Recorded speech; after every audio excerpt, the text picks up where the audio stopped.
Kamusta mga ma'am, mga sir? Shield here. Today is Thursday and nasa Ortigas Ave tayo going to SM Mega Mall. Samahan nyo lang ako until makarating ng SM Mega Mall. And luckily wala masyadong traffic kahit weekdays. Pero siguro dahil salungat tayo sa traffic, medyo nag-i-start na yung uwian ng mga tao.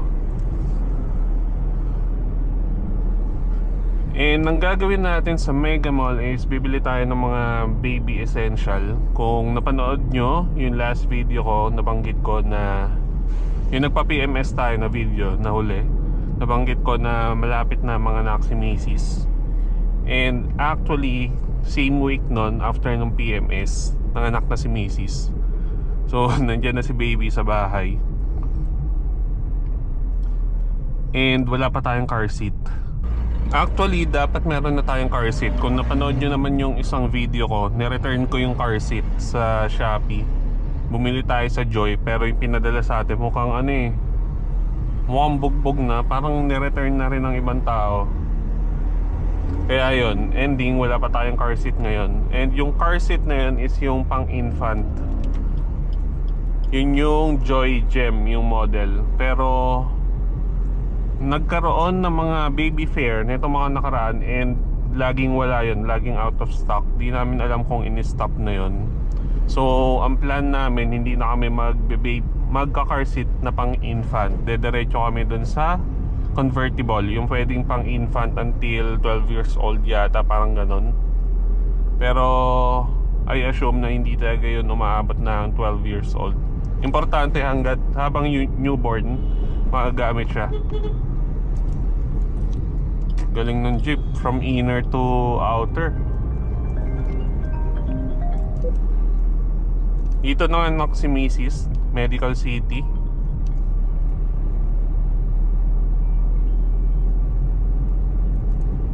So almost 1 week na tayong walang kompletong tulog. Parang swerte na lang kapag nakadiretso tayo ng 4 hours na tulog.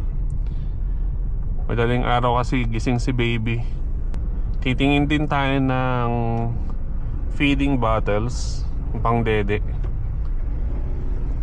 Nagbe-breastfeed si Mrs. pero medyo challenging, kaya titingin lang tayo. Sino ba ang spammer na to?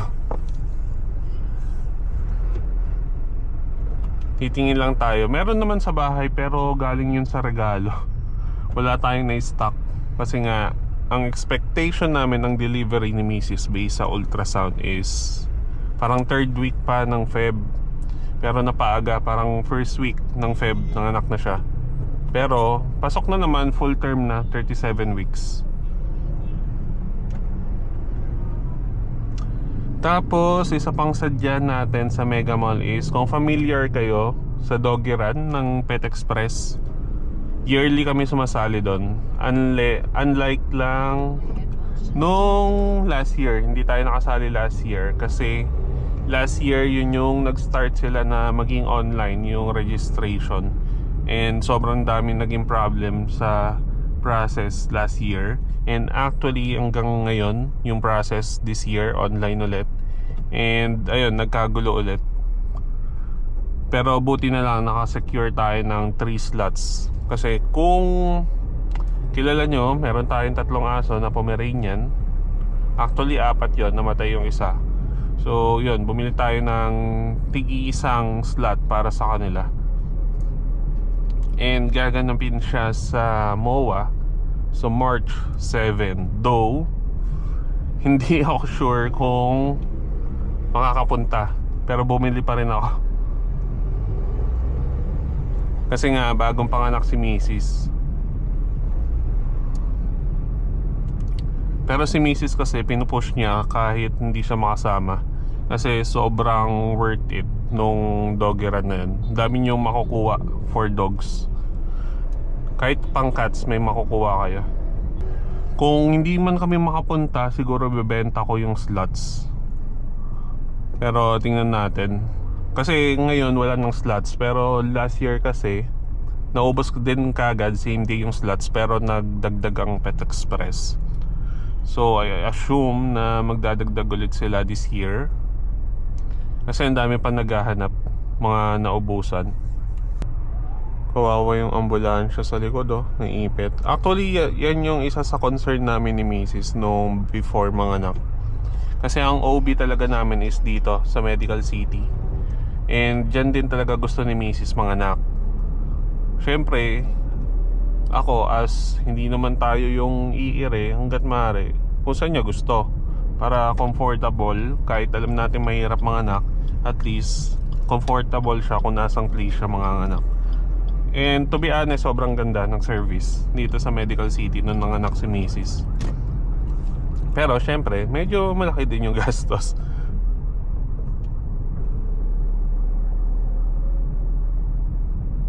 And luckily, nung nanganak si Mrs., pumutok yung panubigan niya ng weekdays.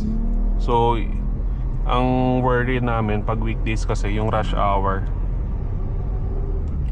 Pumutok, buti na lang pumutok ng madaling araw. Tapos nakaalis kami from Binangonan ng parang mga 6:30 yata. And kapag mga ganong oras, hindi pa ganon kalala yung rush hour.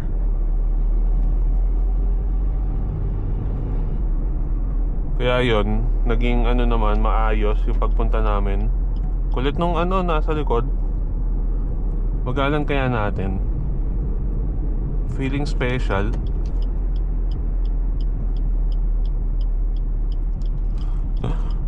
Kita nyo, di ko alam kung kita sa camera, gigil na gigil pa na yung flash ng headlight. Kabitan mo kaya ng pakpak yung sasakyan mo. So nakapin tayo ng Mega B na parking, pero weekdays naman ngayon, baka mag Mega C na lang ako ng parking. Mega C yung pinaka gusto kong parking though medyo mabilis yun mapuno. Pero doon kasi mas madali mag-antay para sa akin, unlike sa Mega A tsaka Mega B na parking.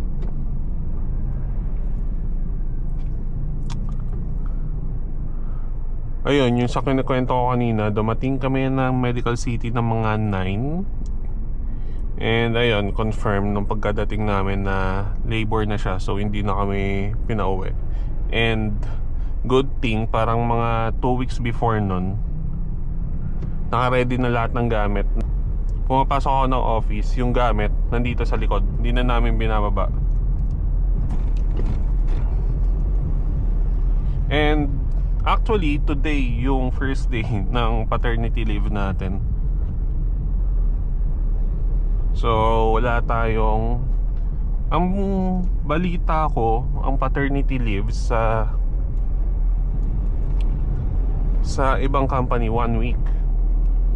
Which is, yun yata yung nasa law. Pero sa office kasi, sa company na pinapasukan ko, 1 month yung paternity leave. So, March ang balik natin sa office. Hindi ko alam kung merong interested kung magkano yung ginastos natin sa Medical City. Kung may interested sa inyo, sabihin nyo lang sa comment, gawan natin ng iwalay na video. So, nandito na tayo sa Mega Mall. Ikot lang tayo papunta sa Mega C na parking.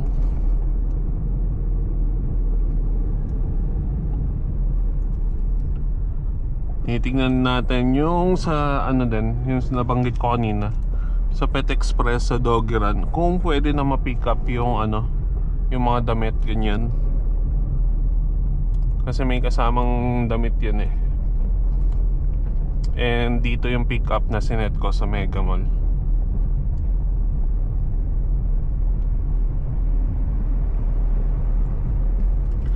Iyak tayo pa uwi nito, sabay tayo sa rush hour. Pero okay lang yan.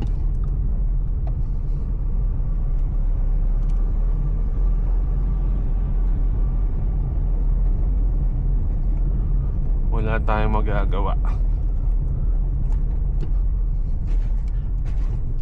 Oo nga pala, weekdays yung hindi fixed rate ang parking ng Mega Mall. So nag-iisip din ako kumuha ng motor, lalo ngayon na nandyan na si baby. Kailangan ko lang ng mabilis na in and out pag may mga kailangan sa bahay. Kasi minsan pag sasakyan nakakatamad pa eh. Nakakatamad ilabas kasi yung parking. Kahit maliit yung dala natin. And undecided tayo kung anong motor yung bibili natin.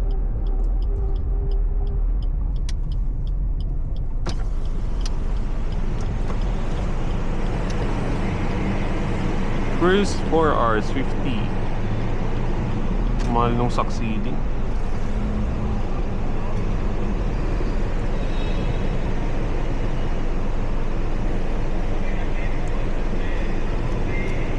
Thank you.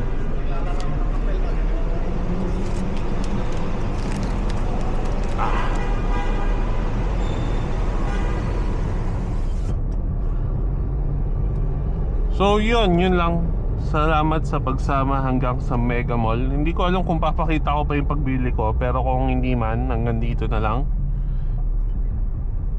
Ay, medyo maluwag ang parking.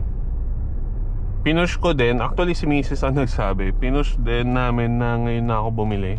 Plano ko bukas pa, pero naalala ni Mrs. na magba-Valentine's. So hindi natin sure, baka mas malala ang traffic pag hindi pa tayo bumili ngayon.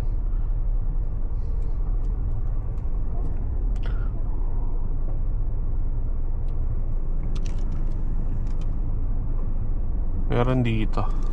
Dito na siguro tayo. Ang bagal naman ni Koyang. Tignan tayo.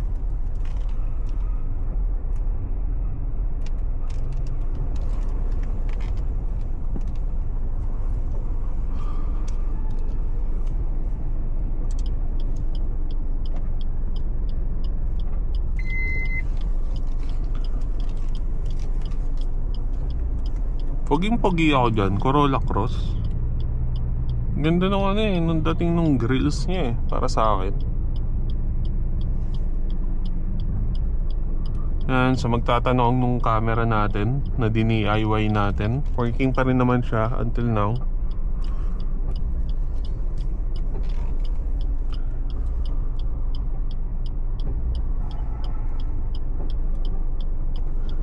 Okay, hanggang dito na lang. Tingnan natin kung i-continue natin mamaya. Pero kung hindi, dito na lang. Drive safe mga sir, mga ma'am, and peace.